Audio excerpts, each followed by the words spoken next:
c'est là qu'on se retrouve pour cette deuxième vidéo de l'année 2025 pour notre défi qui consiste à comptabiliser toutes les dépenses alimentaires qu'on va avoir pendant l'année.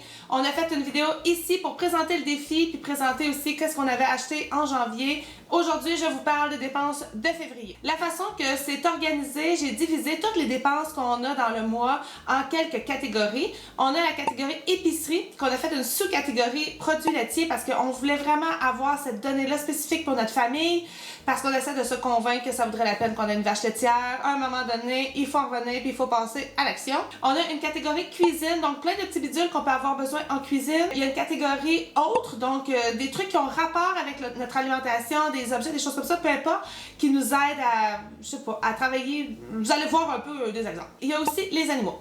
Les animaux, on a divisé ça en poules, poulets, vaches. Et pour terminer, il y a la catégorie, bien évidemment, des jardins. Petite notification ici, il n'y a pas de comptabilisation d'alcool, de restauration, il y a les animaux, certains animaux que je ne compte pas dans nos chiffres, dont les chats, le cochon miniature, les chevaux, parce que ce ne sont pas des animaux à consommation. Et il y a aussi des fameux petits gugus de dépanneur, du genre... J'ai une de mes filles qui travaille dans un dépanneur, puis des fois le soir quand je vais la chercher, j'achète une petite palette de chocolat. Fait que on les calcule pas. Voilà, alors sans plus tarder, ça sera pas une vidéo super longue, mais je tenais à vous présenter tout ça parce que quand on a fait le Pantry Challenge en janvier dernier, je me suis rendu compte que c'était bien beau de dire « Oh, on n'a pas besoin d'aller à l'épicerie, regardez, on est capable de manger tout ce qu'on fait ici. » Mais il y a quand même des coûts à ça et c'est ce qu'on veut mettre en valeur, donc on va faire ça tous les mois. Les membres Patreon qui voyaient ceci, ben merci beaucoup d'être là, vous avez tout ça en primeur. Si vous êtes sur YouTube et vous voyez ça sur YouTube, ben merci, laissez un petit pouce de like, encouragez-nous, puis ça va nous faire vraiment plaisir de vous amener dans cette aventure avec nous. Le but de tout ça, ben, c'est nous, ça nous permet de comptabiliser toutes nos affaires et de les partager. Ben, ça permet aux gens d'avoir une meilleure vue d'ensemble sur le projet. C'est bien beau avoir un congélateur plein de poulets, un congélateur plein de légumes. Il y a vraiment des frais qui ont été encourus tout le long pour ça. Puis c'est quand même, je pense, important de souligner. Sans plus tarder, je vais commencer par la catégorie autres. Le mois de février, pour moi, c'est un mois de prepping, c'est un mois de stockage d'aliments. Je sais pas pourquoi, ça doit être dans les astres ou dans quelque chose. Il y a quelque chose en moi qui me dit « Ah, ben là, on en profite. » Il y a peut-être moins de dépenses obligatoires aussi au niveau du homestead, tout ça. Au niveau des animaux, tout est plus stable. Il n'y a pas de gros achats à faire. Je prends une partie de notre budget pendant ce mois-là et on va refaire des stocks de plein d'affaires. Cette année-ci, on n'a pas fait l'exception. Donc, j'ai acheté des Myler bags parce que j'en manquais, des absorbeurs d'oxygène. Puis j'ai aussi acheté des gros bacs pour ranger un peu plus de stock aussi à l'intérieur. Tout ça pour la somme de 161,20 $. C'est ce qui a été dépensé là, dans la catégorie haute et tout ça est strictement relié à notre alimentation. Ensuite de ça, pour les jardins. Donc les jardins, eux, ben, c'est une énorme partie de notre projet d'autonomie alimentaire. Quand je dis autonomie alimentaire, vous allez voir, on est très loin d'être autosuffisant, on dépend de plein de choses. On va dire que c'est un projet vers une plus grande autonomie, une plus grande indépendance. C'est bien certain qu'on pourrait finir par s'arranger sans avoir besoin du commerce, mais à un moment donné, pourquoi se faire suer? On est capable d'accommoder les affaires, puis on en profite. Alors pour la catégorie jardin, on a un total de 530,23 $. C'est toutes des semences. J'ai pas fait d'achat encore de matériel. Il nous manquait pas grand-chose pour starter notre saison. C'est vraiment que des semences. Et ça a l'air gros peut-être pour certaines personnes. Rappelez-vous, c'est 530 $ pour avoir des légumes pour toute l'année. Alors, un sachet de carottes nous coûte, je sais pas combien qui coûtent les sachets de carottes en ce moment. Comparé avec un 2 livres de carottes biologiques à l'épicerie, on rentre déjà dans notre argent. Alors voilà, le calcul est très simple pour nous. Si on peut comparer aussi, je sais pas, le prix de la tomate, nous ici c'est tout biologique, écologique. La tomate, je sais pas combien elle peut valoir à l'épicerie. On a récolté l'année passée pratiquement 1000 livres de tomates. Faites le calcul pour le prix des semences qu'on a achetées. C'est sûr que pour nous c'est rentable. On ne calcule bien évidemment pas notre temps qu'on investit à faire tout ça. C'est sûr que ça vaudrait encore plus cher que tout ça, mais bon. Alors, le point est là. Ensuite de ça, pour les animaux, très peu d'achats ce mois-ci. On a fait de l'achat de la moulée pour les poules seulement, donc 32,60 $ de moulée pour les poules. On a des œufs, mais les œufs, ils sont pas gratuits. Il faut acheter de la rib parfois, il faut acheter du matériel, des abreuvoirs qui peuvent briser.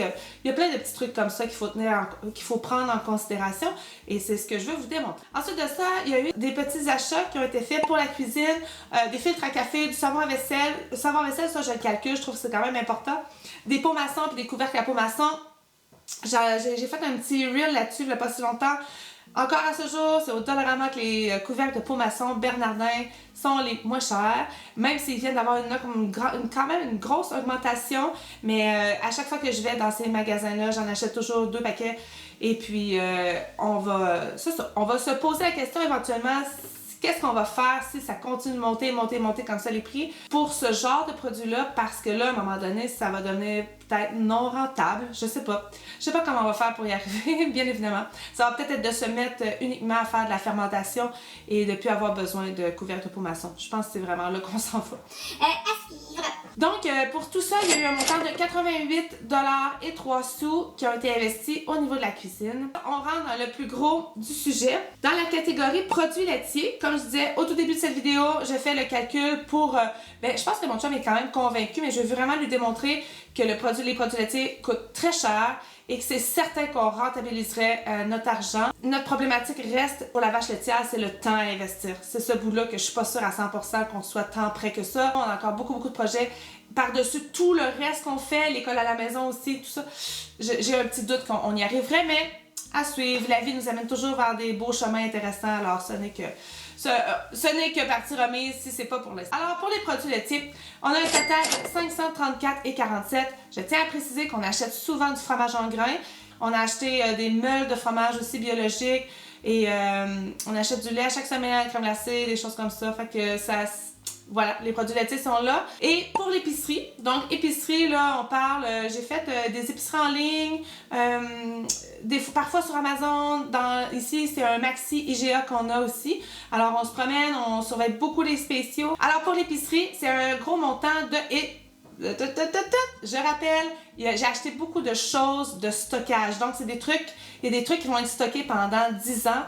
Alors c'était ce mois-ci que je faisais ces achats-là. C'est pas des choses qu'on va manger dans les prochaines semaines. Et j'ai acheté des choses aussi qui peuvent nous durer 1 an. J'aime beaucoup avoir du stock à l'avance pour plein de raisons. Et puis, je suis en train de préparer une vidéo pour tout justement ce stockage-là qu'on a fait pendant le mois de février. Alors, ça va être disponible chez les membres Patreon en primeur. Puis par la suite, ça va être sur YouTube, bien évidemment. Tous les liens, toutes les explications, plein d'affaires, ça va dans les descriptifs de la vidéo. Alors, pour l'épicerie, c'est un total de 1292,61. On parle de café, on parle d'eau pétillante pour les enfants, on parle de chocolat, on parle de plein de petits éléments qu'on a achetés au fil du mois. Puis ça a monté à ce prix-là. Il y a eu des grosses commandes aussi là, de trucs plus, pas en vrac, mais en grosse quantité. Alors c'est pour ça que le montant a peut-être l'air un peu impressionnant, en tout cas je sais pas pour vous. Voilà, alors ça ressemble à ça, les dépenses pour ce mois-ci. Donc si on regarde janvier, qui était notre mois sans épicerie, donc on n'achetait aucun produit alimentaire. On avait acheté des trucs pour la cuisine, des couvercles de peau maçon entre autres. Il y avait eu des petits bidules ici et là. Ça nous avait coûté 468,33. Février, c'est un total de 2639,14 qu'on a dépensé jusqu'à maintenant. On en est là à suivre pour les prochains mois. J'espère que ce sont des données qui vont peut-être vous intéresser, vous être utiles. Nous, définitivement, quand on va faire notre bilan de fin d'année 2025, c'est certain que ça va être très pratique. Je pense que je vais essayer de pimenter aussi le défi dans les prochaines semaines. Restez à l'affût. Si vous avez envie, dans les commentaires, écrivez-moi comment vous gérez, vous, votre épicerie. Est-ce que vous avez des astuces pour économiser? Est-ce que vous faites du stockage alimentaire? Laissez-moi tout ça. Puis gang, sur Patreon, c'est la communauté. On s'entraide. Donnez-nous des cues. Si vous avez des places que vous connaissez qui ont des bons spéciaux, qui valent la peine, on se partage ça. C'est tous ensemble qu'on peut finir par s'élever puis s'entraider. Alors sur ce, je vous souhaite un très beau mois de mars. Merci beaucoup d'avoir regardé cette vidéo. Puis on se dit à la prochaine. Bye! Oh purée!